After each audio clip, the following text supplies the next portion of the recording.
Hi, I'm LP, and you're watching Bobby Me.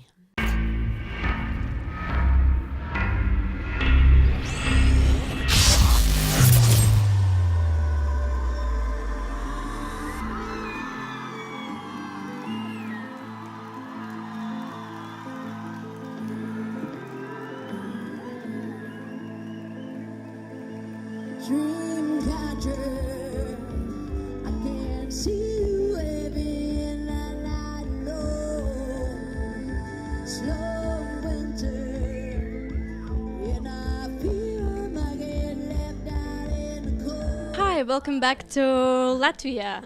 This time you brought us your new album Heart to Mouth. Could you say the name of the album has a symbolic meaning? I feel like it was a very direct meaning, meant to be, particularly direct. Just the feeling from going from my heart right to my mouth, as far as my feelings, my emotions, what I wanted to say, and that it just felt like that. That it was, for the most part, an honest,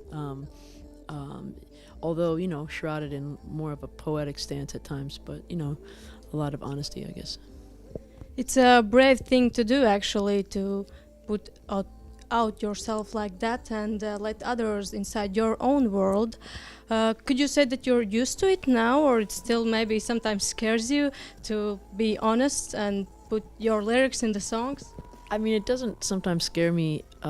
It doesn't scare me with fans at all, because I feel like they can appreciate it and they're like removed. But it scares me a little sometimes with my, people around me that I might be, culling my information from, stuff like that. But no, I think that's your job, for yourself as an artist. I think is to try to be, as honest as you can with yourself. I try. I don't know. The sound of your album is quite different. There are songs that will make us dance, there are songs that kind of make us cry, and then there's some guitar, like more rock feeling. Did you have any concept before you started to write the album, or you just went with the flow and so what happened?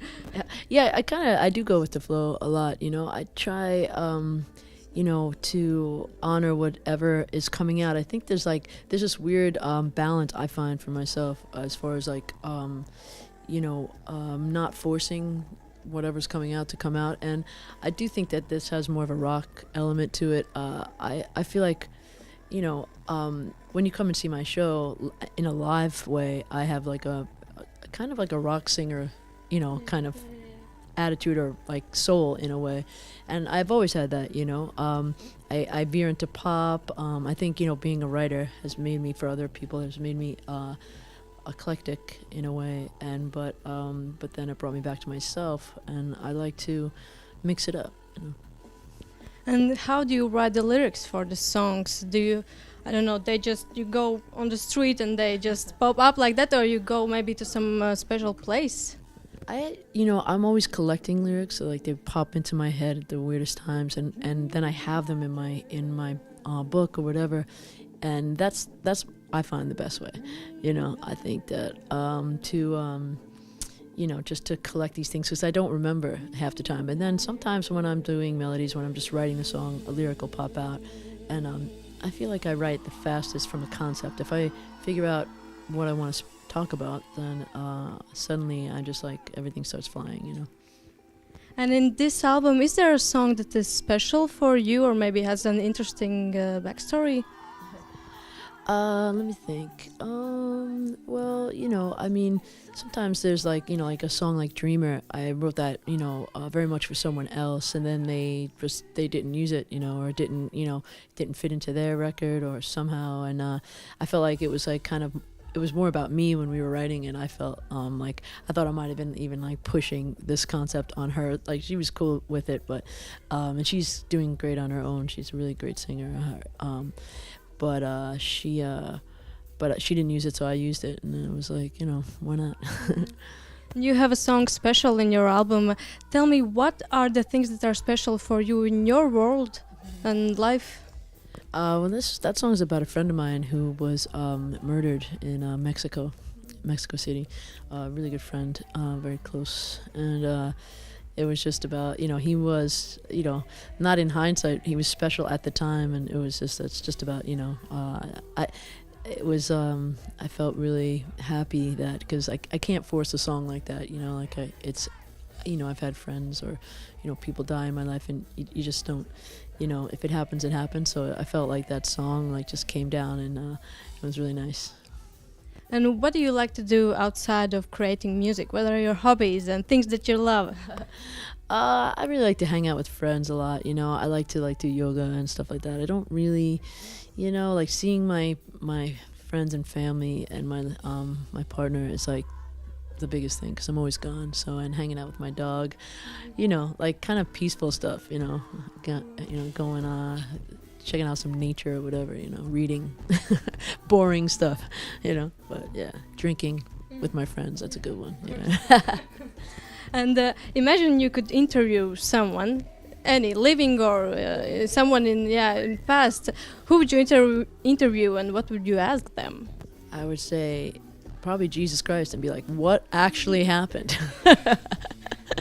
Are you a party guy, good guy, just everybody loved you, I'm sure, but what really happened? Do you have any observations about the world today, and maybe there are some things that you think should be talked more about?